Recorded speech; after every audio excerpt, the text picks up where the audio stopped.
का ये दिन यहोवा ने बनाया है, तो आओ मिलकर खुशियाँ मनाएं। आओ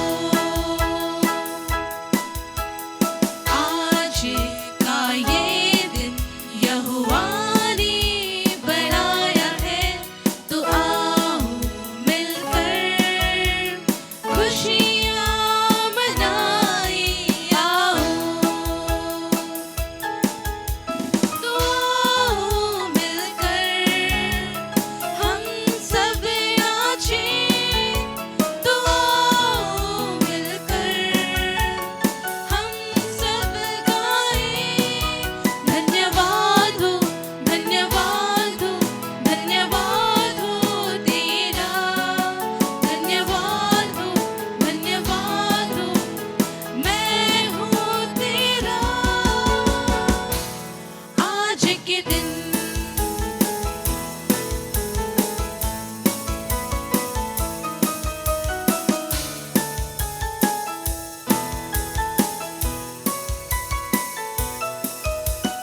हम भूल जाए निराशाओं को, आशाओं का है ये दिन। यीशु मसीह तू हमारे है संग, कोई नहीं तेरे बिन। हम भूल जाए निराशाओं को, आशाओं का है ये दिन। यीशु मसीह तू हमारे है संग, कोई नहीं तेरे बिन। आज के दिन तो मिलकर हम सब नाचें, तो मिलकर हम सब गाएं। धन्यवाद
पिता, भाई बहनों को GEL चर्च कदमा खुर्टी आप सभी को युवा दिवस आराधना में स्वागत करता है। आज का आह्वान वचन हम सुनेंगे जो हमें मिलता है भजन संहिता 119:9। जवान अपनी चाल को किस प्रकार से शुद्ध रखे, तेरे वचन के अनुसार सावधान रहने से। आइए आज की रविवार आराधना को आरंभ करते हुए हम गीत गाएंगे साक्षी वाणी से गीत नंबर 7, साक्षी वाणी गीत नंबर 7, जिसके बोल है हालेलुया हालेलुया, ईश्वर को गाहे मेरे प्राण, हाँ जीवन भर मैं करूँगा ईश्वर की दया का बखान।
मंडली उठे।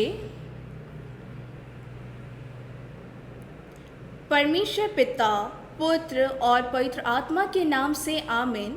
हमारी सहायता ईश्वर के नाम से है जिसने स्वर्ग और पृथ्वी को सिरजा।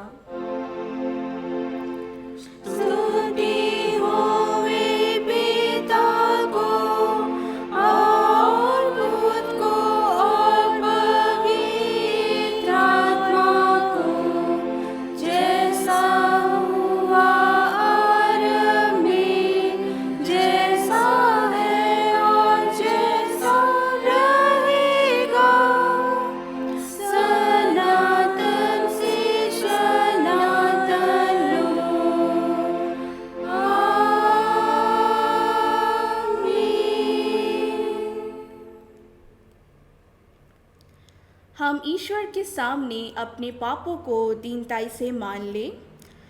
हे सर्वशक्तिमान ईश्वर दयालु पिता, हम दीनताई से अपने सब पाप और अपराधों को तेरे समक्ष मान लेते हैं। तू अपने प्रिय पुत्र हमारे प्रभु यीशु क्रिस्त के कारण हम पर दया दृष्टि कर और हमारे सब पापों को क्षमा कर।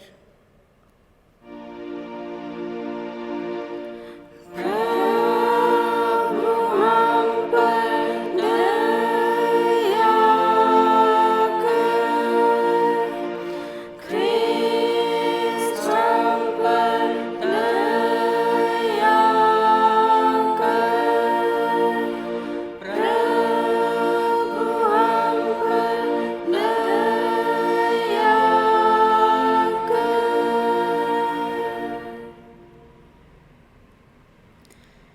शांति का वचन सुनेंगे जो हमें मिलता है यशायाह 54:10। चाहे पहाड़ हट जाए और पहाड़ियाँ टल जाए तो भी मेरी करुणा तुझ पर से कभी न हटेगी और मेरी शांतिदायक वाचा न टलेगी। यह वह जो तुझ पर दया करता है उसका यही वचन है। आमीन।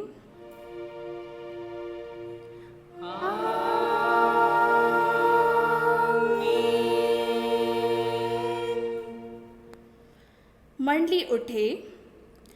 सबसे ऊंचे स्थान पर ईश्वर का गुणनवाद हो।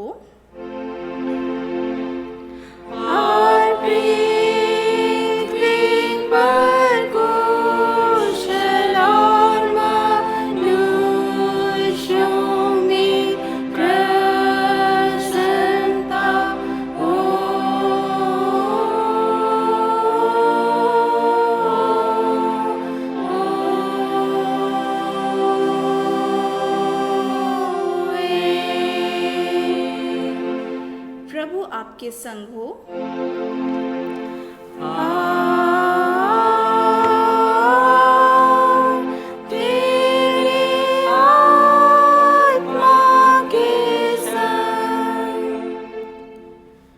आइए हम प्रार्थना करें। हे सर्वशक्तिमान ईश्वर दयालु पिता, हम तेरा धन्य मानते हैं कि तूने अपने पुत्र यीशु क्रिस्त के द्वारा पाप क्षमा और अनंत जीवन की वाचा दी है। हम तेरी इसी दया के कारण विनती करते हैं कि अपने पवित्र आत्मा के द्वारा हमारे मनों में सच, विश्वास और दृढ़ आशा उत्पन्न करके संभाल कि हम इस समय के दुख में धीरजवान होकर मृत्यु की घड़ी में कुशल के साथ संसार से विदा हो सके और हमारे प्रभु यीशु क्रिस्त के पुण्य प्रताप से स्वर्ग राज में प्रवेश कर सदा के लिए परम सुख के भागी हो, जिससे हम युगानुयुग तेरी स्तुति और महिमा करते रहें। आमीन।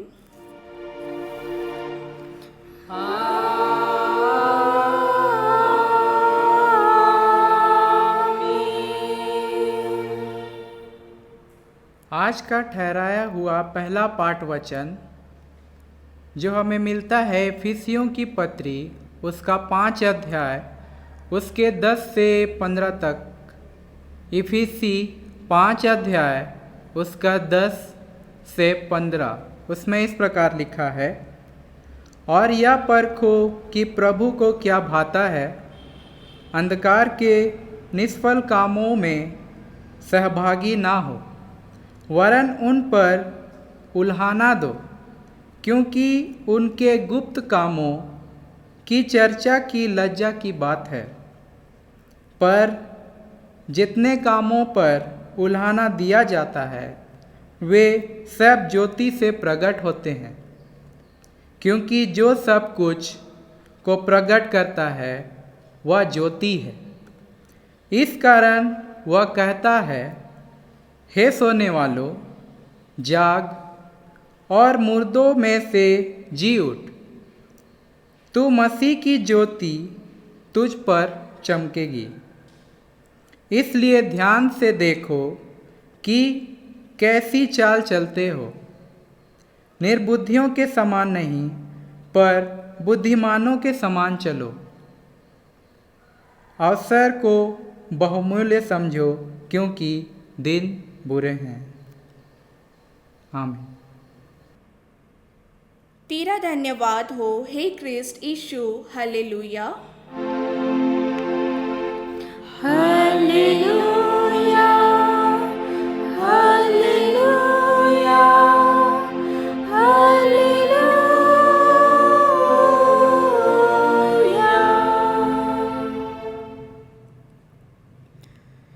अब हम समस्त क्रिस्तानी कलीसिया के संग मिलकर अपने महापवित्र विश्वास को मान लेकर एक साथ यूं कहे, मैं विश्वास करता हूँ परमेश्वर पिता पर, जो स्वर्ग और पृथ्वी का सशक्तिमान सृजनहार है, और उसके इकलौते पुत्र हमारे प्रभु यीशु क्रिस्त पर, जो पवित्र आत्मा से गर्भ में आया, कुंवारी मरियम से उत्पन्न हुआ, पातुस पिलातुस की आज्ञा से दुख उठाया, क्रूस पर चढ़ाया गया, मर गया और गाड़ा गया, पाताल में उतरा, तीसरे दिन मृतकों में से जी उठा, स्वर्ग पर चढ़ गया और परमेश्वर सर्वशक्तिमान पिता के दाहिने हाथ बैठा है, जहाँ से वो जीवितों और मृतकों को विचार करने को फिर आएगा। मैं विश्वास करता हूँ परमेश्वर पिता पर, एक ही पवित्र क्रिस्तानी कलीसिया, पवित्र की संगत पर, पापों की क्षमा दे के जी उठने और अनंत जीवन पर। आमीन।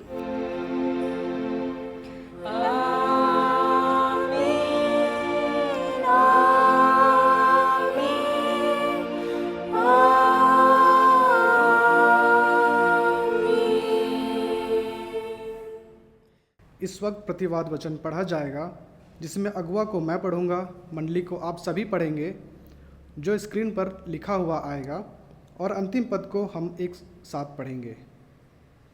हे जवान, अपनी जवानी में आनंद कर, मनमानी कर, अपनी आंखों की दृष्टि के अनुसार चल। परंतु यह जान रख कि इन बातों के विषय परमेश्वर तेरा न्याय करेगा। जवानी की अभिलाषाओं से भाग। जो शुद्ध मन से प्रभु का नाम लेते हैं, उनके साथ धर्म और विश्वास और प्रेम और मेल मिलाप का पीछा कर। पर मूर्खता और अविधा के विवादों से अलग रह, क्योंकि तू जानता है कि इससे झगड़े उत्पन्न होते हैं। जवान अपनी चाल को किस उपाय से शुद्ध रखे, तेरे वचन के अनुसार सावधान रहने से। मसीह के वचन को हृदय में बसने दो, और सिद्ध ज्ञान सहित एक दूसरे को सिखाओ और चिताओ, और अपने अपने मन में अनुग्रह के साथ परमेश्वर के लिए भजन और स्तुति गान और आत्मिक गीत गाओ। वचन से या काम से जो कुछ करो सब यीशु के नाम से करो, और उसके द्वारा परमेश्वर पिता का धन्यवाद करो। अपनी जवानी के दिनों में अपने सृजनहार को स्मरण रख।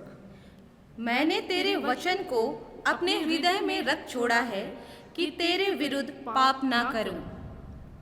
तरुण तो थकते और श्रमित हो जाते हैं, और जवान ठोकर खाकर गिरते हैं। परंतु जो यहोवा की बाट जोहते हैं, वे नया बल प्राप्त करते जाएंगे। वे उकाबों के समान उड़ेंगे, वे दौड़ेंगे और श्रमित ना होंगे, और चलेंगे और थकित ना होंगे। तू चिंता करके या ना कहना कि हम क्या खाएंगे या क्या पिएंगे या क्या पहनेंगे, क्योंकि अन्य जाति इन सब वस्तुओं की खोज में रहते हैं, पर तुम्हारा स्वर्गीय पिता जानता है कि तुम्हें इन सब वस्तुओं की आवश्यकता है। अंतिम पद हम सब एक साथ पढ़ेंगे। इसलिए पहले तुम परमेश्वर के राज्य और उसकी धार्मिकता की खोज करो, तो ये सब वस्तुएं भी तुम्हें मिल जाएंगी। आमीन। आइए आराधना की लगातार में हम दूसरा गीत गाएंगे, साक्षीवाणी से गीत नंबर 83। साक्षीवाणी गीत नंबर 83, जिसके बोल है, स्वर्ण लाठी हाथ में है, जिससे मेरी अगुवाई स्वर्ग की ओर से आई है, स्वर्ग की ओर चलाती है। स्वर्ण लाठी हाथ में है, जिससे मेरी अगुवाई स्वर्ग की ओर से आई है, स्वर्ग की ओर चलाती है।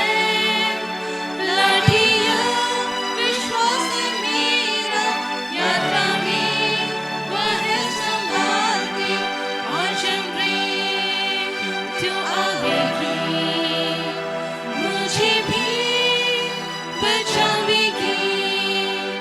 और एक दूत जो शोभायमान रूप में ईश्वर के समान मेरे मन में रहता है, सच्चा मार्ग दिखाता है। यह स्वतंत्र है प्रेम निष्ठा पर, जिसमें नहीं है बदलाव, सिद्ध करेगा हमको स्वर्ग के राज में जाने को। और एक तारा ऊपर में है चमकीला ज्योति से, देता मुझको कुशल सुख और मिटाता मेरा दुख। तारा यह है मेरी आशा, दूर से स्वर को खुला देता, जो निदान भक्तों के साथ देगा हमको स्वर्ग निवास। आज के इस विशेष दिन के निमित्त ठहराया गया उपदेश वचन हमें मिलता है लूका रचित सुसमाचार 15 अध्याय पद संख्या 11 से लेकर 32 तक। लूका रचित सुसमाचार 15 अध्याय पद संख्या 11 से लेकर 32 पद तक यहाँ इस प्रकार लिखा हुआ है।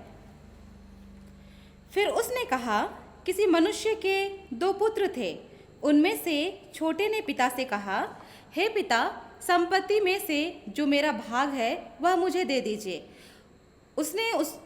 उसने उनको अपनी संपत्ति बांट दी। बहुत दिन न बीते थे कि छोटा पुत्र सब कुछ इकट्ठा करके दूर देश को चला गया और वहाँ कुकर्म में अपनी संपत्ति उड़ा दी। जब वह सब कुछ खर्च कर चुका तो उस देश में बड़ा अकाल पड़ा और वह कंगाल हो गया। इसलिए वह उस देश के निवासियों में से एक के यहाँ जा पड़ा। उसने उससे अपने खेतों में सूअर चराने के लिए भेजा और वह चाहता था कि उन फलियों से जिन्हें सूअर खाते थे अपना पेट भरे, और उसे कोई कुछ नहीं देता था।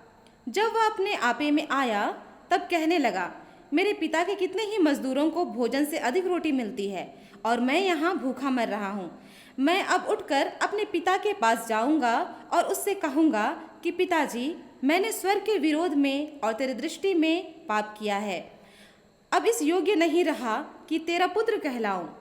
मुझे अपने एक मजदूर के समान रख ले। तब वह उठकर अपने पिता के पास चला। वह अभी दूर ही था कि उसके पिता ने उसे देखकर तरस खाया और दौड़कर उसे गले लगाया और बहुत चूमा। पुत्र ने उससे कहा, पिताजी, मैंने स्वर्ग के विरोध में और तेरी दृष्टि में पाप किया है और अब इस योग्य नहीं रहा कि तेरा पुत्र कहलाऊं।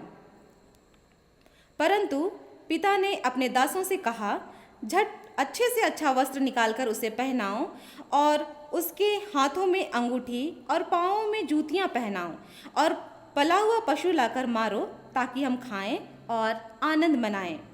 क्योंकि मेरा यह पुत्र मर गया था, फिर जी गया है, खो गया था, अब मिल गया है। और वे आनंद करने लगे। परंतु उसका जेठा पुत्र खेत में था। जब वह आते हुए घर के निकट पहुंचा तो उसने गाने बजाने और नाचने का शब्द सुना। अतः उसने एक दास को बुलाकर पूछा, यह क्या हो रहा है? उसने उससे कहा, तेरा भाई आया है और तेरे पिता ने पला हुआ पशु कटवाया है, इसलिए कि उसे भला चंगा पाया है। यह सुनकर वह क्रोध से भर गया और भीतर जाना ना चाहा। परंतु उसका पिता बाहर आकर उसे मनाने लगा। उसने पिता को उत्तर दिया, देख, मैं इतने वर्ष से तेरी सेवा कर रहा हूँ और कभी भी तेरी आज्ञा नहीं टाली, तो भी तूने मुझे कभी एक बकरी का बच्चा भी ना दिया कि मैं अपने मित्रों के साथ आनंद करता। परंतु जब यह तेरा पुत्र, जिसने तेरी संपत्ति वेश्याओं में उड़ा दी है, आया तो उसके लिए तूने पला हुआ पशु कटवाया। उसने उससे कहा, पुत्र, तू सर्वदा मेरे साथ है और जो कुछ मेरा है वह सब तेरा ही है। परंतु अब आनंद करना और मगन होना चाहिए, क्योंकि यह तेरा भाई मर गया था, फिर जी गया है, खो गया था, अब मिल गया है। यहाँ तक आमीन। उपदेश में जाने के पूर्व हम सभी एक मुंडारी में गीत गाएंगे जिसके बोल हैं, दोला दोला सिनेयाबू ईसु लोते सिनेयाबू। मुंडारी में गीत गाएंगे जिसके बोल हैं, दोला दोला सिनेयाबू ईसु लोते सिनेयाबू। जीनिद्रा भरोसा बनोआ तिसिंग मिना गप्पा बनोआ। दोला दोला सिनेयाबू ईशु लोते सिनेयाबू। दोला दोला सिनेयाबू ईशु लोते सिनेयाबू। जीनिद्रा बुनुर सबनोआ तिसिंग मिना गप्पा बनोआ। जीनिद्रा बुनुर सबनोआ तिसिंग मिना गप्पा बनोआ।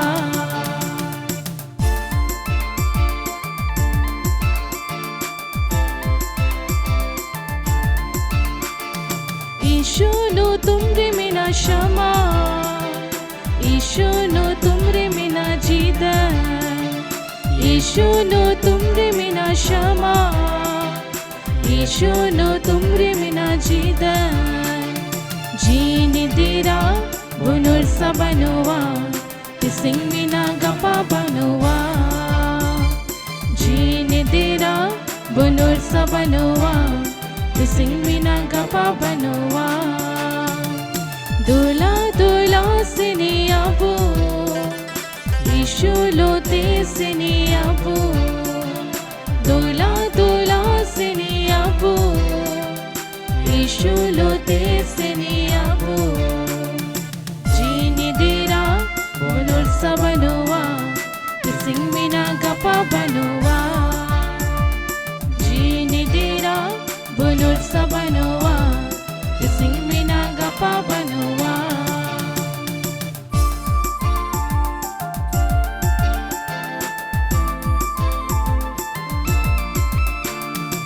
ईशोनु तुमरे मिना शांति, ईशोनु तुमरे मिना मुक्ति, ईशोनु तुमरे मिना शांति, ईशोनु तुमरे मिना मुक्ति.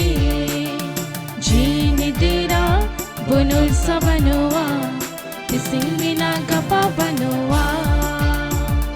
जीने देरा bunur sabanua, tising mina gapa banua. Dula dula sini abu, Ishulo te sini abu. Dula dula sini abu, Ishulo te sini abu. Jini dera bunur sabanua, tising mina gapa banua. Jini dera bunur sabanua, tising mina gapa banua. Tising mina gapa banua, tising mina gapa banua, mina gapa banua.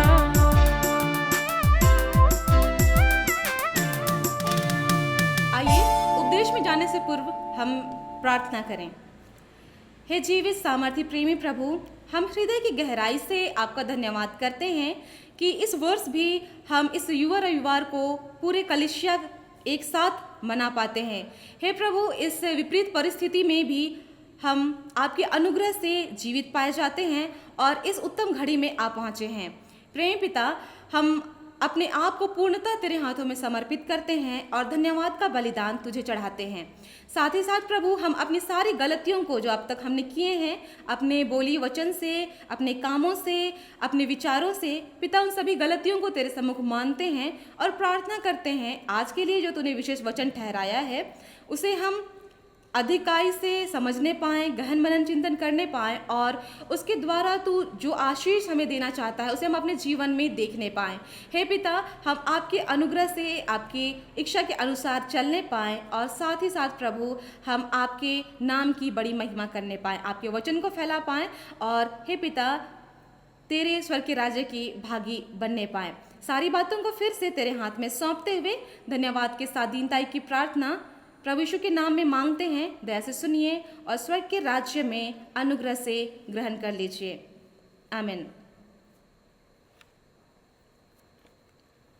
मसीह में प्रिय माता पिता और जवान भाई बहनों, आज बहुत खुशी का दिन है कि आज हम फिर से युवा रविवार को एक साथ मिलकर मना पाते हैं। बहुत से लोगों ने आज के इस विशेष दिन में पहुंचना चाहा, प्रवेश करना चाहा, लेकिन अस्वाभाविक मृत्यु, अपश्चातापी मृत्यु और अन्य कारणों से वे आज इस दिन में नहीं आ पहुंचे हैं। लेकिन हमें आनंदित होना चाहिए कि आज हम सुस्वस्थ हैं और प्रभु की स्तुति, आराधना और महिमा कर पाते हैं।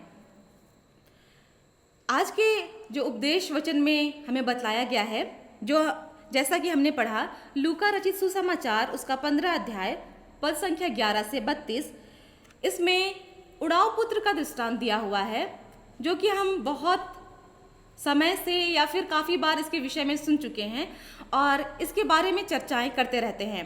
अगर हम लूका रचित सुसमाचार को देखें तो यह सुसमाचार यीशु को इस्राएल के प्रतिज्ञात उद्धारकर्ता और संपूर्ण मानव जाति के उद्धारकर्ता दोनों ही के रूप में प्रस्तुत करता है। और साथ ही साथ लूका लिखता है कि यीशु को कंगालों को सुसमाचार सुनाने के लिए प्रभु के आत्मा ने बुलाया था। इसी कारण यह सुसमाचार विभिन्न प्रकार की समस्याओं में पड़े लोगों की चिंता से भरा हुआ है और इसी के साथ साथ इस सुसमाचार में आनंद के भाव की भी प्रधानता है और बहुत सी सुंदर बातें इसमें हैं और बहुत सी ऐसी बातें हैं इस सुसमाचार में वर्णित है जो कि अन्य सुसमाचार में या फिर और किसी अध्याय में नहीं पाई जाती, केवल इस लूका रचित सुसमाचार में पाई जाती हैं। उन्हीं में से एक है यह उड़ाव पुत्र का दृष्टांत। इस कहानी को, इस दृष्टांत को हम काफ़ी अच्छे से जानते हैं। जैसा कि इसमें हमने पाया, एक व्यक्ति था, उसके 2 पुत्र थे। बड़ा बेटा बहुत ही अच्छा था और अपने पिता के साथ रहकर काफ़ी मेहनत किया करता था। उसी तरह से छोटा बेटा भी जवान था, लेकिन छोटे पुत्र ने कहा कि मुझे अपनी संपत्ति में से जो मेरा हिस्सा बनता है वो हिस्सा दे देना। तो उसके पिता ने भी मना नहीं किया, उसने दोनों बेटों को अपनी संपत्ति बांट दी। और बहुत ज़्यादा दिन नहीं हुआ था, छोटे बेटे ने सोचा कि जब मुझे सब संपत्ति मिल ही गई है तो क्यों ना मैं कुछ और करूं। तो उसने अपनी सारी संपत्ति को बेच दिया और जितना पैसा मिला था उन पैसों को लेकर के वो दूसरे देश में चला गया। वहाँ जाकर वह बहुत ही आज़ादी महसूस करने लगा और उसने अपनी सारी जो धन संपत्ति बेचकर जो पैसा उसने लिया था उन सारे पैसों को उसने ख़त्म कर दिया। कहने का मतलब उसने उड़ाकर ख़त्म कर दिया। और साथ ही साथ जब उसके पास पैसे ख़त्म हो गए तो ऐसा हुआ कि जिस देश में वो था उस देश में अकाल पड़ा। तो जब उसके पास पैसा नहीं था तो वो क्या करता, वह एक व्यक्ति के पास काम मांगने को गया। तो उस व्यक्ति ने उसे सूअर चराने का काम दिया, लेकिन उसे खाने पीने के लिए कोई भी वस्तुएं नहीं दी जाती थी। तो वह जो लड़का था वह सूअर चराने के साथ साथ वो जो खाते थे उसी में से अपना पेट भरना चाहता था और भरने भी लगा। बेचारा भूखा क्या ना करता। और इस तरह से जब वो इस विपरीत परिस्थिति में था उसे अपनी पिता की याद आई। वह सोचने लगा कि मेरा पिता कितना ज़्यादा दयालु है, उसके पास कितनी धन संपत्ति है। जो हमारे नौकर हैं वह भी ज़रूरत से ज़्यादा उनको खाने को दिया जाता है और मैं यहाँ इतना अमीर घर का बेटा होता हुआ भी मैं यहाँ पे भूखों मर रहा हूँ। यह सोचकर वह वापस जाने को हुआ, लेकिन उसे यह भी याद आया कि उसने गलती की है। वह शर्मिंदगी महसूस करते हुए पश्चाताप के साथ वापस लौटने लगा और जैसे वह अपना घर पहुँचने को था दूर से ही उसके पिताजी ने अपने बेटे को देखा और वह बहुत खुश भी हुआ। वह दौड़ कर गया और अपने बेटे को गले लगाया और साथ ही साथ उसे बहुत चूमा। वह बहुत खुश हुआ। वह उसे अपने घर लेकर के आया। जब वो उसे अपने घर लेकर आ रहा था तो बेटे ने अपने पिता से कहा कि पिताजी मुझे क्षमा कर दीजिए, मैंने बहुत बड़ी गलती की है, आपके विरुद्ध भी और स्वर्ग के विरुद्ध में भी गलती की है, तो मुझे कृपया करके क्षमा कर दीजिए और अपने नौकर की तरह मुझे रख लीजिए। लेकिन उसके पिता ने अपने बेटे को जिंदा पाकर बहुत खुशी के साथ उसने अपने नौकरों से कहा कि इसको ले जाओ, उसके लिए नया नया कपड़ा लाओ, जूता लाओ, अंगूठियाँ लाओ और इसे तैयार करो कि हम लोग जश्न मनाएं। जब उनका जश्न शुरू हुआ कुछ देर बाद उस लड़के का बड़ा भाई आता है और वह बाहर से ही सुनता है कि घर में कुछ तो हो रहा है। उसने अपने नौकर को बुलाकर पूछा कि क्या हो रहा है अंदर। तो उसके नौकर ने कहा कि तुम्हारा जो भाई गुम हो गया था वह वापस लौट आया है। तो पिताजी बहुत खुश हुए हैं और एक पला हुआ बछड़ा जो था उसको कटवाया है और सब जश्न मना रहे हैं। तो वह लड़का बहुत ही गुस्सा हुआ, नाराज़ हुआ और अंदर जाने से वो मना करने लगा। जब उसके पिता को पता लगा तो वह बाहर आया और अपने बेटे को समझाया कि हमें तो खुश न होना चाहिए ना कि तुम्हारा छोटा भाई, हमें लगा था वो मर चुका है, गुम हो गया है, लेकिन वो आज फिर से वापस आया है और वह ठीक ठाक है, तो हम सब मिल करके हमें जश्न मनाना चाहिए। यह दृष्टांत बहुत ही अच्छी बातें हमारे जीवन में, हमारे समाज के लिए बहुत सी बातों को हमारे सामने प्रस्तुत करता है। इसमें हम देखते हैं कि 2 लड़के हैं और दोनों जवान हैं। आज हमारे बीच में जवान की परिभाषा क्या है? अगर हम इसके विषय में मनन चिंतन करें या सामान्य दृष्टिकोण से भी देखें कि जवान कौन है, कैसे होते हैं, तो हम ये जानेंगे कि जवान सुंदर होते हैं, आकर्षक होते हैं, गठीला बदन होता है, वह जोश से भरपूर होते हैं और कुछ नया कर गुजरने की क्षमता रखते हैं, कुछ नया सीखने की क्षमता रखते हैं और साथ ही साथ वह हर बातों में आज़ादी चाहते हैं। ये तो हो गई जवान की परिभाषा। इस दृष्टांत में हम संपत्ति के विषय में भी पाते हैं। तो आज अगर हम अपने जीवन में देखें तो हमारे बीच हम जवानों के लिए संपत्ति क्या है? संपत्ति क्या है? तो इसमें यदि हम विचार करें तो हमें मिलेगा कि आज हम जवानों के लिए जो विशेष संपत्ति है उसमें से है सबसे पहला समय, और दूसरा है सकारात्मक विचार और ऊंची सोच। और इसी के साथ साथ एक और बहुत बड़ी संपत्ति जो हमारे बीच में है वो है परिवार। हम अपने जीवन में देखते हैं कि ये जो जवानी का समय है यह बहुत ही अच्छा और प्रभावकारी समय है। यदि हम जवान चाहें तो इस समय का सदुपयोग कर अपनी छाप इस दुनिया में छोड़ सकते हैं या फिर भीड़ में कहीं छिप सकते हैं। ये हमारे निर्णय के ऊपर निर्भर करता है। अगर हम लोग सही समय का सही उपयोग करेंगे, सदुपयोग करेंगे तो सफलता को हम अवश्य रूप से प्राप्त करेंगे। दूसरा धन, दूसरी संपत्ति हमारे लिए है सकारात्मक विचार या सोच या खुला विचार हम कह सकते हैं। आज इस विषय पर हम सभी ज़्यादा ध्यान नहीं देते, पर हमारे जीवन में यह एक ऐसी शक्ति है कि जब हम निराश हो जाते हैं, हताश हो जाते हैं, तब यही सकारात्मक विचार, खुला विचार और ऊंची सोच, ऊंचे सपने हमें बल देते हैं कि हम आगे बढ़ें। एक घटना को हम लोग स्मरण करते हैं। एक किसान था, उसने अपने खेत में कद्दू, हम सभी जानते हैं कद्दू क्या होता है, तो उस किसान ने कद्दू की फसल लगाई अपने खेत में। जब वह फसल तैयार होने लगी, फूलने फलने लगी, तो उस किसान ने क्या किया, एक फल को, उनकी लताओं के सहित एक फल को उसने एक बोतल में डाल दिया। समय के साथ साथ सभी फल, सभी कद्दू अपने निश्चित आकार में, जैसा उसे प्रकृति से मिला है उस आकार में वो बढ़े, और उसी के साथ वह जो फल था, जो बोतल के अंदर था, वह सिर्फ उतना ही बढ़ पाया जितना वह बोतल था। बाकी सभी कद्दू सामान्य रूप से बड़े हो गए, लेकिन वह कद्दू जो बोतल के अंदर था वह बस उसी आकार में उतना ही बढ़ा जितना कि वह बोतल था। इससे हम ये समझ सकते हैं कि जो कद्दू है वो हम हैं, हम सभी मानव जाति, और जो बोतल है वो हमारी छोटी सोच, छोटे सपने। अगर हम खुद ही अपने चारों ओर संकुचित सोच और नकारात्मक सोच का दायरा बना लेते हैं तो हम कभी भी उससे आगे नहीं बढ़ पाएंगे। हमारा आकार उतना ही होगा जितना हमने अपने दायरे को स्वयं बनाया है। तो आगे बढ़ने के लिए हम अपना दायरा खोलें, अपने विचारों को और अधिक बढ़ाएं और साथ ही साथ अपने सपनों को और बड़ा करें, ताकि हम और अधिक ऊंचाई पर पहुंच सकें। उसी के साथ तीसरा धन जो हमें मिलता है वो है परिवार। अब हम सभी सोच रहे होंगे कि हम युवाओं के जीवन में परिवार कैसे महत्वपूर्ण है। तीसरी संपत्ति है परिवार, और अभी हमें ऐसा लग रहा होगा, हम सोच रहे होंगे कि हम युवाओं के जीवन में परिवार क्या योगदान देता है, कैसे ये हमारे जीवन में महत्वपूर्ण है। तो इसे भी हम एक घटना से समझ सकते हैं, देख सकते हैं। एक बार एक व्यक्ति फलों की दुकान में गया, वहाँ पे बहुत सारे फल थे और उनमें से वह व्यक्ति अंगूर खरीदना चाहता था। उसने दुकानदार से पूछा कि भाई इस अंगूर का दाम कितना है। अंगूर की गुच्छों की ओर उसने इशारा किया और पूछा कि इसका मूल्य कितना, इसका दाम कितना है। तो उस दुकानदार ने कहा कि भाई साहब मात्र 80 रुपया पर केजी।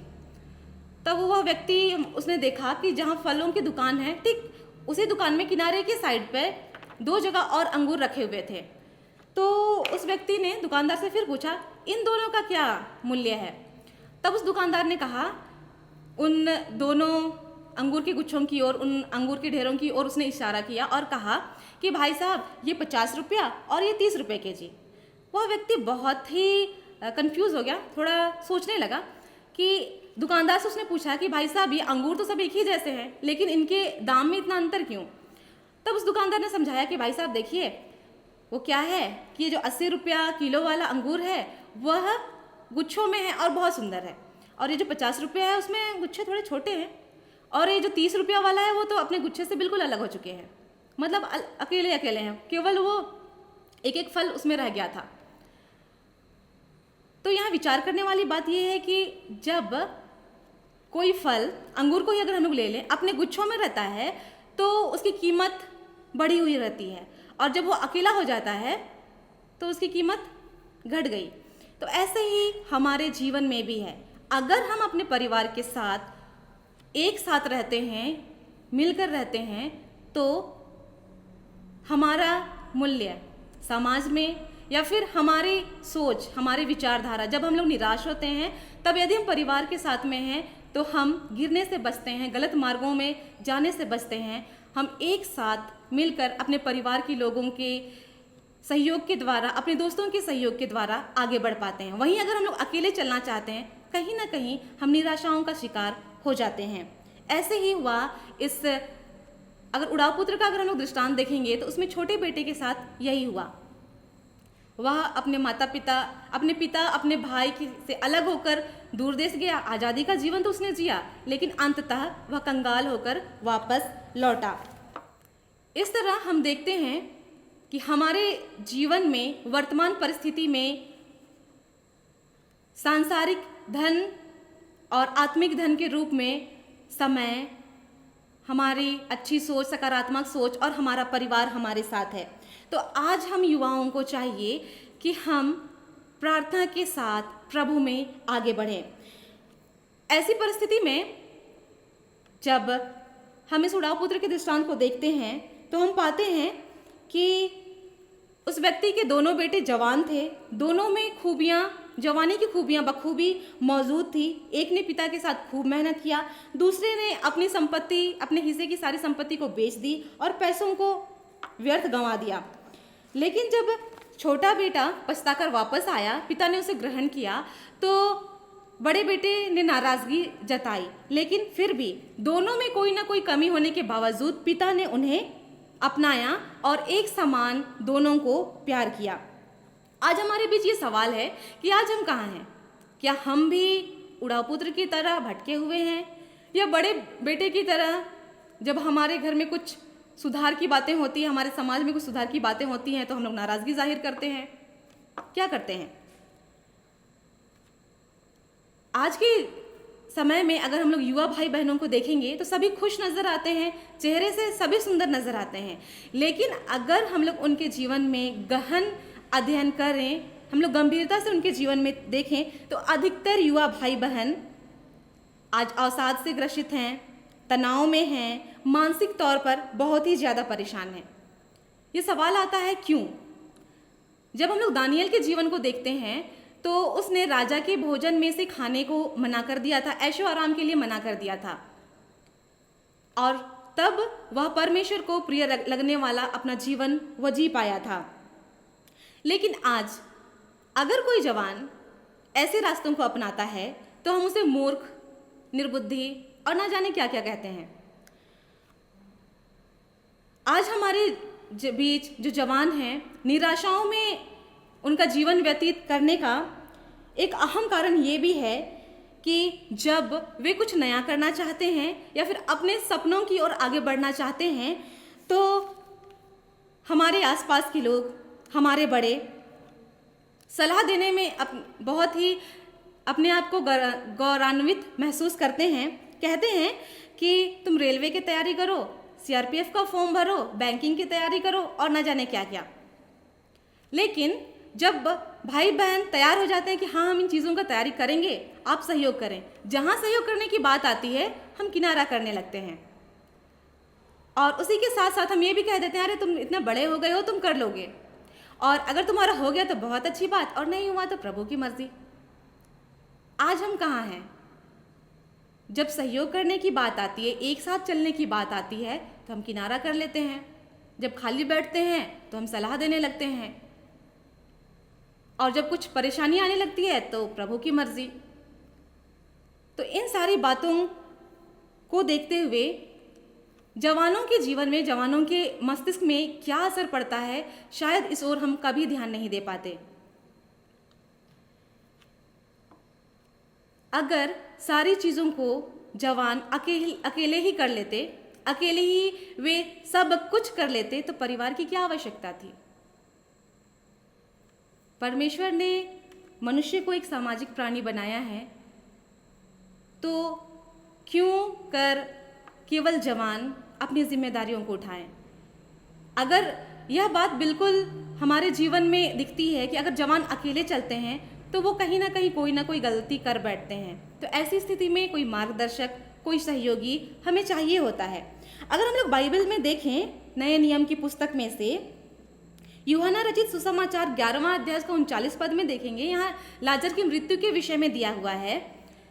तो जब लाजर को यीशु मसीह जिलाने के लिए जाता है तो कब्र पर बहुत बड़ा पत्थर लगाया हुआ होता है।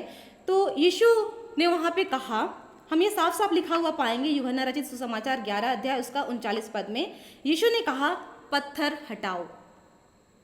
यीशु ने कहा पत्थर हटाओ।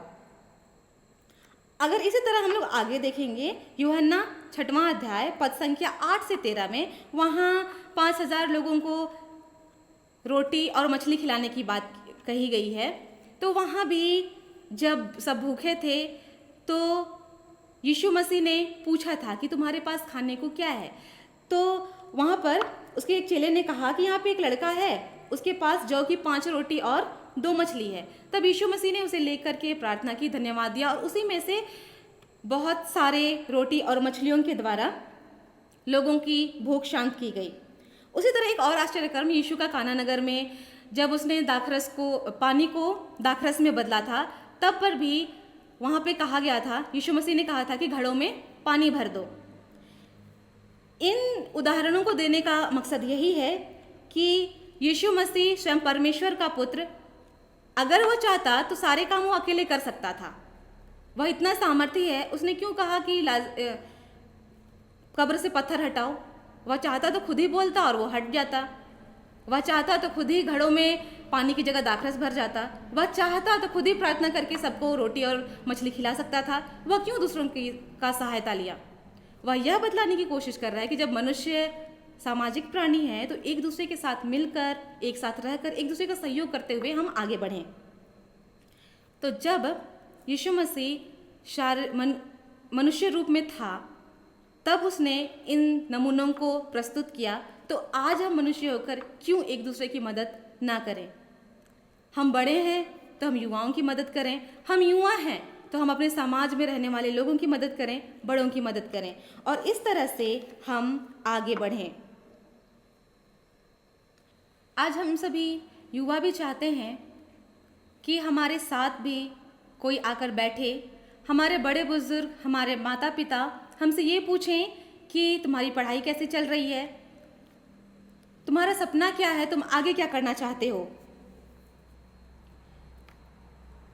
बहुत कम ही लोगों के साथ या बहुत कम ही परिवारों में ऐसा होता है कि सभी माता पिता, भाई बहन एक साथ बैठकर बातचीत करते हैं। सलाह देना बहुत आसान है, लेकिन क्या उन सलाहों के साथ साथ हम कभी ये बतलाते हैं अपने जवानों को कि बाइबल पढ़ा करो, प्रार्थना किया करो, अपने जीवन में पहला स्थान प्रभु को दिया करो? क्या ऐसा कहते हैं? शायद नहीं। हम उनको करियर बनाने की ओर, नौकरी करने की ओर और आगे बढ़ने, मतलब अपने जीवन में पैसे कमाने की ओर अग्रसर करने की प्रेरणा तो देते हैं, लेकिन कभी भी परमेश्वर के पीछे या उसके वचनों पर चलने की सलाह नहीं देते। बहुत कम लोगों के साथ ऐसा होता है जिन्हें ये सारी बातें या फिर ये सारी अच्छी चीज़ें सुनने को मिलती हैं। आज हमारा समाज ऐसा हो गया है कि हम जवानों की सफलता को उनके नौकरी और उनकी अच्छी तनख्वाह पर आंकते हैं। यदि कोई नौजवान अच्छी तनख्वाह पाकर नौकरी कर रहा है तो वह सफल है, और बाकी जो नहीं कर रहे हैं वह असफल। यह हमारी समाज की मानसिकता है। लेकिन सवाल ये है कि क्या ये सही है? क्या ऐसा होना चाहिए? आज अगर कोई युवा शराब के नशे में डूबा रहता था या फिर बुरे कामों को किया करता था, लेकिन आज वो सब कुछ को छोड़कर फिर से एक नया जीवन शुरू करना चाहता है, तो क्या हम उसे नया जीवन शुरू करने में सहयोग करते हैं? शायद नहीं। हम उसका मजाक उड़ाते हैं, ताने कसते हैं, और ऐसा करते करते वह व्यक्ति आगे बढ़ना चाहता है, लेकिन शायद हम सभी उसे आगे बढ़ने नहीं देना चाहते। यह हमारे आसपास की सच्चाई है, और फिर भी हम अपने आप को मसीही कहते हैं। ये कहाँ तक सही है? इन सारी बातों को आज हमें अपने जीवन में देखने की आवश्यकता है। जब आज हम युवा रविवार के रूप में इस रविवार को मना रहे हैं, और हर जगह युवाओं के द्वारा अन्य अन्य कामों को किया जा रहा है आराधना संचालन के साथ साथ, और उन्हें नई नई बातों को, अच्छी अच्छी शिक्षाओं को दी जा रही है, तो आज हमें यह भी सीखना चाहिए कि जो बातें हम सीख रहे हैं, सुन रहे हैं, उसे अपने जीवन में लागू करें। हमारे बीच बहुत से ऐसे नौजवान हैं जो अपने जीवन को समाप्त करना चाहते हैं। उन्हें लगता है कि उन्होंने अपने जीवन में बहुत ज़्यादा पाप किया है, अब उन्हें ना ही समाज ग्रहण करेगा, ना ही माता पिता ग्रहण करेंगे, और ना ही हमारा पिता परमेश्वर ग्रहण करेगा। लेकिन ऐसा नहीं है। हम उड़ाव पुत्र के दृष्टांत को वापस से पढ़ें, और उसमें हम पाएंगे कि वह छोटा बेटा पूरी संपत्ति को खत्म करके वापस आया था, लेकिन फिर भी उसके पिता ने उसे ग्रहण किया। तो आज भी हमारा स्वर्गीय पिता हमसे उतना ही प्रेम करता है। हम लोग एक प्रयोग के द्वारा इसे समझने का प्रयास करेंगे। ये हमारे पास 100 रुपये का नोट है, जो इससे हम बाज़ार में बहुत सारी चीज़ों को खरीद सकते हैं। यह अभी अगर हम लोग इसे लेकर दुकान में जाएंगे तो बहुत सारी चीज़ें जो हमें चाहिए इसके अंदर हमें मिल जाएंगी। लेकिन अगर क्या हम इसे इस तरह से मोड़ दें और उसके बाद इसे बाज़ार लेकर जाएं, तो क्या उस दुकान में, उस बाज़ार में इसे स्वीकार किया जाएगा? क्या लगता है? ये तो पूरी तरह से मुड़ चुका है। लेकिन फिर भी हम सभी जानते हैं, नोट नया हो या पुराना हो या मुड़ा हुआ हो, इसकी कीमत वही है।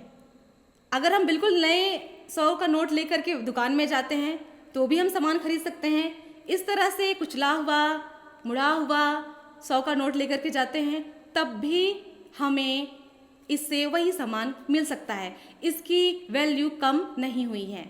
ये तो एक कागज़ का टुकड़ा है, इसे हम रुपए कहते हैं। और हम तो इंसान हैं, हमारा जीवन भी इसी तरह है। परमेश्वर ने हमें दिया बिल्कुल साफ सुथरा। हमने गलती की, हमने पाप किए, तो हम समझ सकते हैं कि उसमें दरारें पड़ गई, उसमें सिकुड़न पड़ गया, लेकिन फिर भी हमारी दृष्टि में ये अच्छा नहीं दिखाई दे रहा है। लेकिन परमेश्वर की दृष्टिकोण में हम आज भी मूल्यवान हैं। तो हम सभी युवा भाई बहन आज जहाँ भी हैं, अच्छे काम कर रहे हैं, तो हम उसी में और आगे बढ़ें।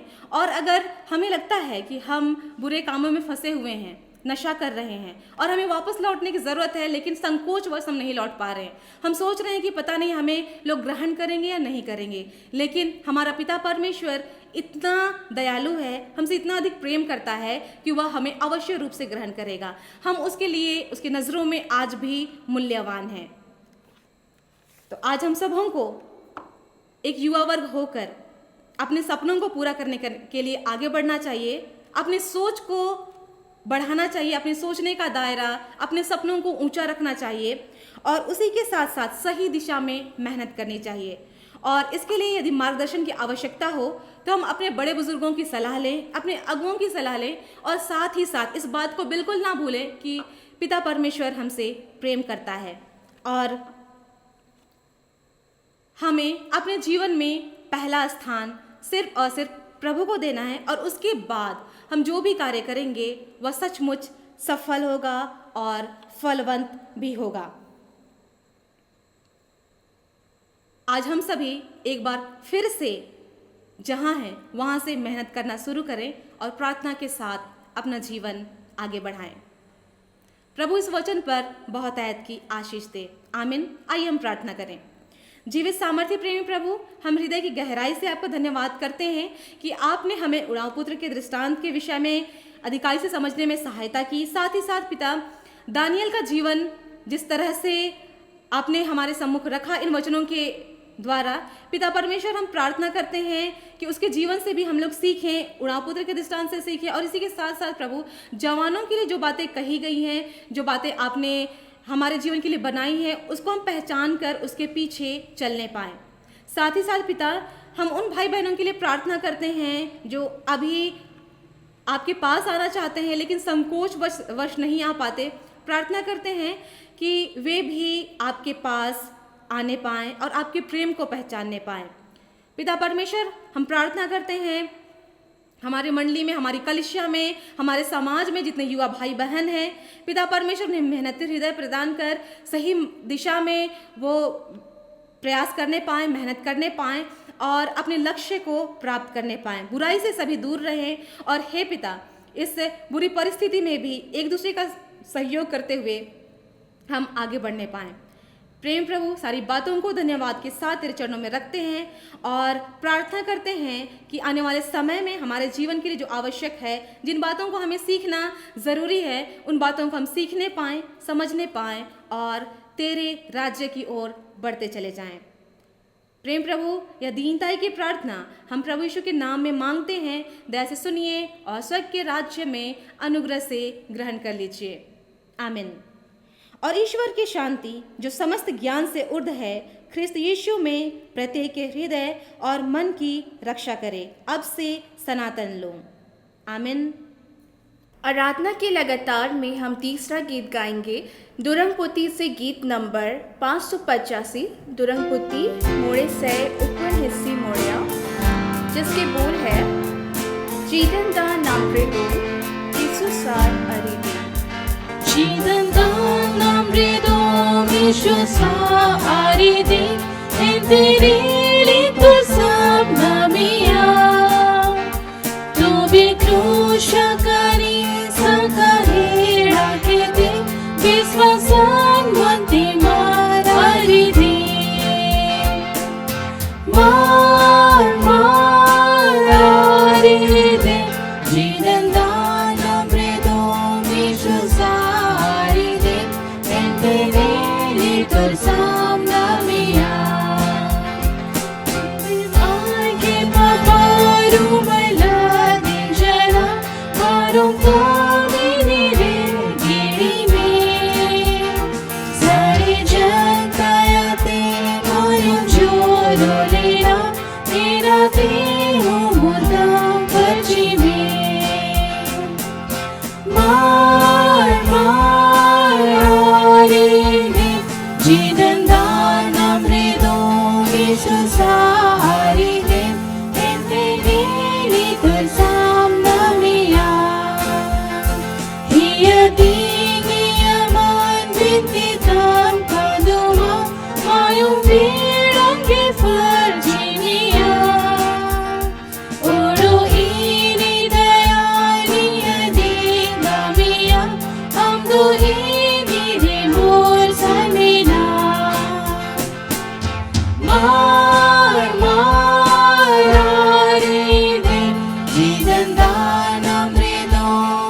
Jidan brada dilay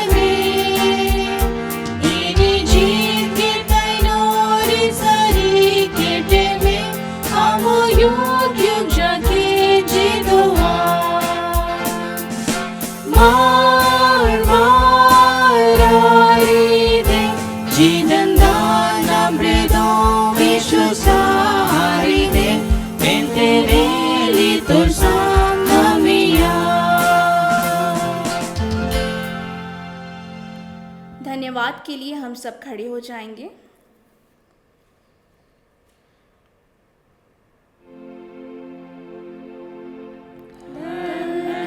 परमेश्वर तुम्हारे घर का वरदाई, सर्वसिद्ध शशि कृपा पर कृपा बरसाई। बोलियो मन प्रभु की सामर्थ की गत, कितनी प्रीत तुम पर दिखाई। आइए हम प्रार्थना करें। हे शक्तिमान ईश्वर दयालु पिता, प्रभु पिता परमेश्वर, बहुत बहुत धन्यवाद देते हैं प्रभु जी हृदय की गहराई से। आज इस सुंदर दिन को प्रभु आपने हम हर एक को देखने का मौका दिया, और आज हम पूरे यूथ होकर के प्रभु जी आपके निकट आने पाते हैं प्रभु, और हमें यह मौका मिल पाता है प्रभु जी कि हम आपकी स्तुति और महिमा करने वाले होने पाते हैं। प्यारे पिता परमेश्वर, आप जानते हो प्रभु कि आज के हालात किस प्रकार से है और किस प्रकार हम हर एक लोग पिता इस महामारी में पड़े हुए हैं प्रभु पिता परमेश्वर। और हम पिता आपसे प्रार्थना करते हैं पिता, आज जितने भी लोग हम हर एक लोग पिता इस चीज़ से गुजर रहे हैं, हम हर एक को आपके विश्वास में हम आप बढ़ने पाए, हम हर एक को पिता अपनी दया रूपी हाथों में संभाले रख। आज जो हमारा विश्वास जो कम होते जा रहा है, हमारा विश्वास आप पर बना रहने पाए प्रभु, और इस घड़ी पिता हर एक को पिता इस महामारी की चपेट से बाहर निकाल। आज बहुत से ऐसी चीज़ है पिता जिसका हम हर एक को सामना करना पड़ रहा है। आज हम प्रार्थना करते हैं हम हर एक लोगों के लिए, स्पेशली यूथ के लिए प्रभु जी, कि आप हर एक को पिता, आज एक ऐसा समय है पिता हम हर एक यूथ के लिए जो अपने अपने आने वाले समय के लिए चिंतित है प्रभु, परंतु आप सभी की चिंता को समझते हो और समय आने पे उनकी हर एक चिंता को दूर करते हो, और उनकी जो भी पिता उनके जीवन में जो भी उनकी ज़रूरतें हैं उनको आप पूरा करते हो प्रभु पिता परमेश्वर। हम प्रार्थना करते हैं उनकी हर एक पढ़ाई लिखाई में, आने वाले समय में जो भी वो नौकरी की तलाश में है, तो उन्हें वो हर एक पिता, हर एक लोगों को, हर एक यूथ को, हर एक युवा को प्रभु जी आने वाले समय में एक अच्छी नौकरी दीजिए प्रभु। उनकी पढ़ाई में, हर एक स्टूडेंट्स की पढ़ाई में तो आशीष दीजिए। प्यारे पिता परमेश्वर, हम प्रार्थना करते हैं आज इस पूरी धरती को आप अपने निरंतर में लीजिए प्रभु, सही रूप से सही मायने में चलाइए पिता। हमें जो ज़रूरत है आप उसे समय आने पे तो पूरा करते हैं। प्यारे पिता परमेश्वर, आज जो भी आर्थिक स्थिति से गुजर रहे हैं प्रभु, उन्हें भी आपके दालों हाथों में सौंपते हैं कि आप इन सभी चीज़ों से तो उन्हें बाहर निकाल। हम प्रार्थना करते हैं प्रभु पिता परमेश्वर, हर एक के जीवन को तो आप संभाले रख, और आने वाले समय पिता हम आपके महिमा के लिए प्रभु इसी प्रकार से आगे बढ़ने वाले होने पाए प्रभु। हर एक को, अपने माता पिता, भाई बहनों, सभी को आपके दयालु हाथों में सौंप देते हैं, और यह प्रार्थना उद्धारकर्ता यीशु के नाम से मांगते हैं, आमीन।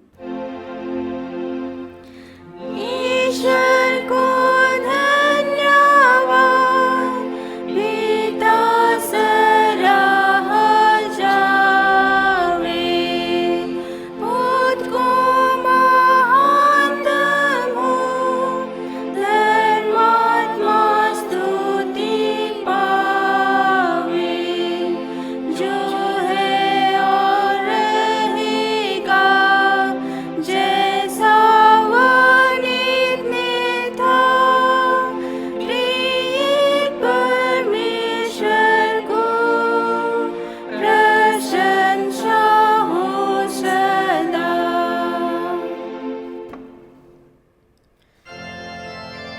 इस समय प्रभु की प्रार्थना को साक्षीवाणी 318 के अनुसार गाएंगे। साक्षीवाणी 318। हे हमारे स्वर्गीय पिता, तेरा नाम पवित्र हो, तेरा राज सर्वत्र आवे, तेरी इच्छा पूरी हो, जैसे स्वर्ग पर वैसे पृथ्वी पर भी हो।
कॉस्नर सॉन्ग गाएंगे जिसके बोल है, आशीष दे और रक्षा कर प्रभु सदा दया से, ऊंचे से कर मुख प्रकाश और सनातन ज्योति दे।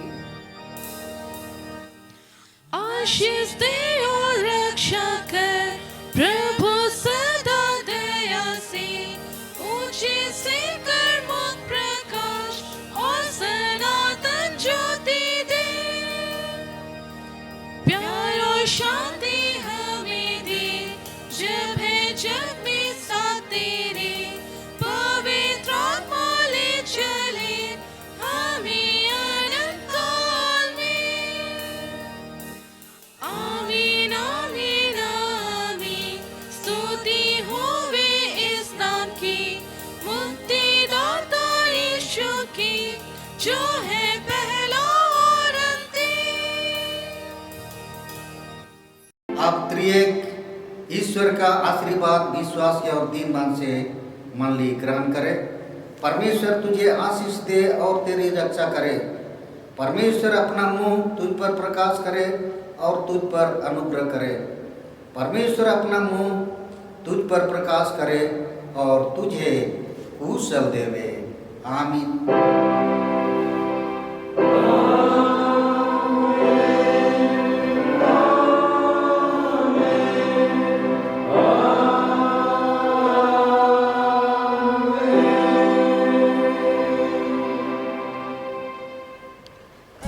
यीशु सब है।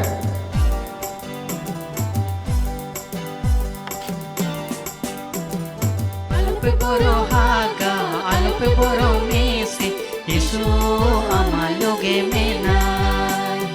Alupe poro haga, alupe poro mesi, Yesu amaloge menai. Rakhwala ini tani sahara ini gitani. रखवाला इन्हें तने सहारा इन्हें गीतने। आलू पे परो हागा आलू पे परो मेसी, यीशु अमालोगे में नाय। आलू पे परो हागा आलू पे परो मेसी, यीशु अमालोगे में नाय।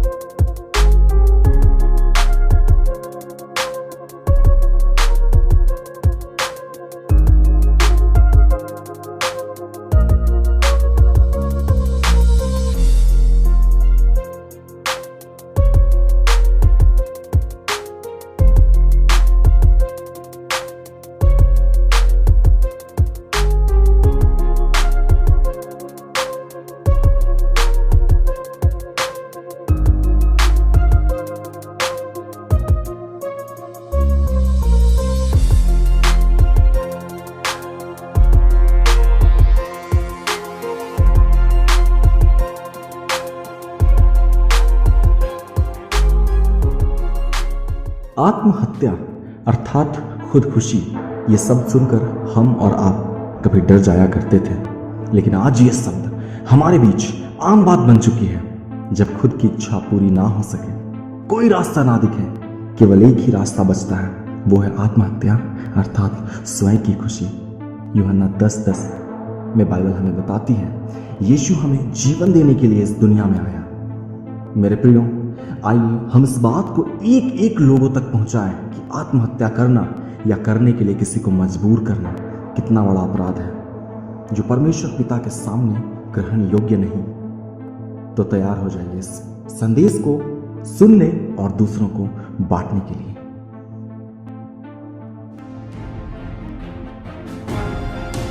आज के युग किस ओर जा रहे हैं? यूथ अपनी संस्कृति और परंपरा को भूल रहे हैं।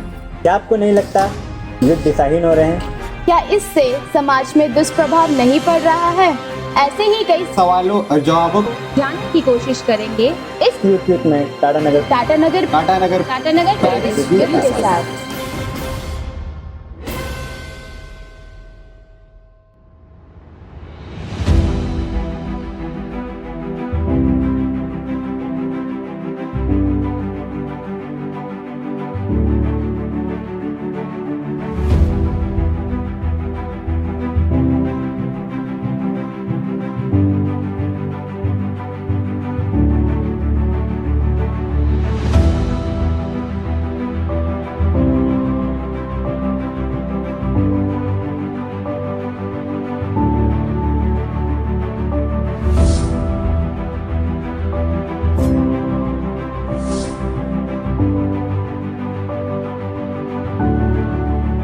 निश्चय हम लोग सभी को एक मसीही दौड़ रहे हैं और एक ऐसे जीवन की ओर जो हमें आनंद, प्रेम और शांति के साथ बिताना है हमारे प्रभु के साथ। लेकिन इस दौड़ में हम लोग बहुत बार डिस्ट्रैक्ट हो सकते हैं और निश्चय हम लोग होते भी हैं। तो इस डिस्ट्रैक्शन से कैसे बाहर निकलें, कैसे हैंडल करें, उस चीज़ के लिए हम लोग फिर से मिलेंगे सबको साथ में 25 सितंबर को। याद रखिएगा 25 सितंबर को।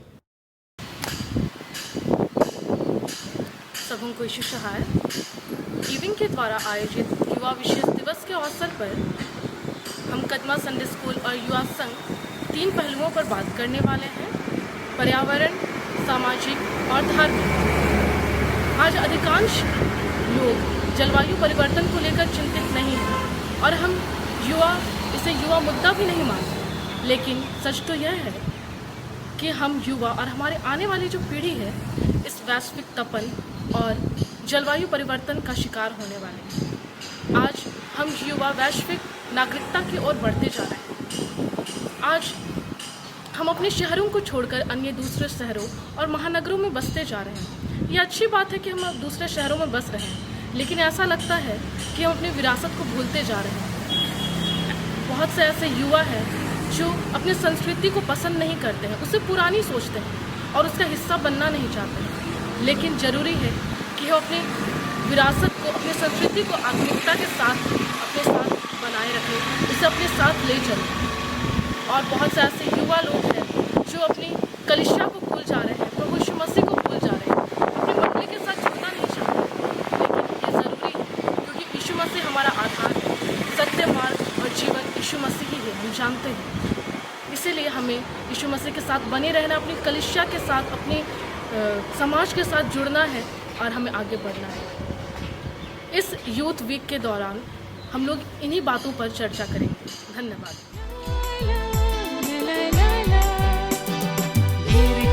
जाबे बिनती तोय कराबे, बाइबल पढ़बे, वचन फैलाबे।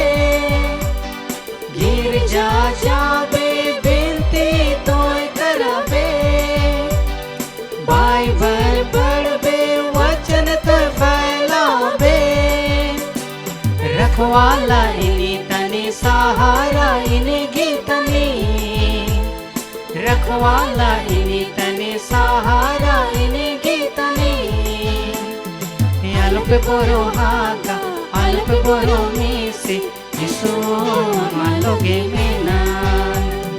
अल्प बोरो हागा अल्प बोरो मीसे यीशु मालोगे मेना।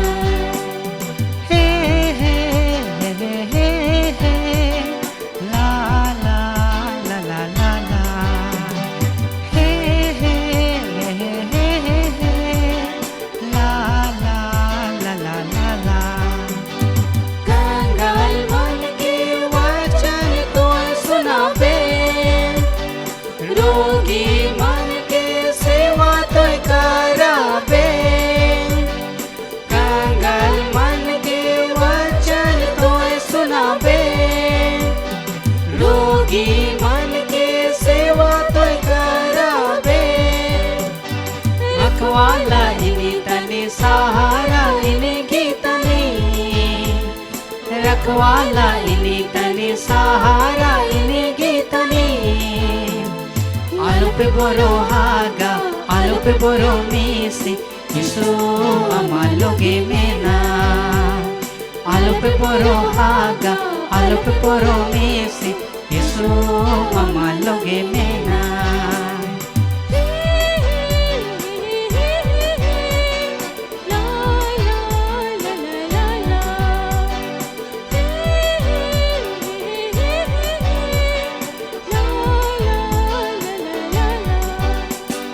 अगुआ बन बेड़ा हर तोय दिखावे, रास्ता चुनावे, पीछे ना तोय घुरावे। अगुआ बन बेड़ा हर तोय दिखावे, रास्ता चुनावे, पीछे ना तोय घुरावे। रखवाला इनी तनी सहारा इनी गीतनी, रखवाला इनी तनी सहारा इनी गीतनी। Alupe borohaga, alupe boromisi, Yeshua maloge mina. Alupe borohaga, alupe boromisi, Yeshua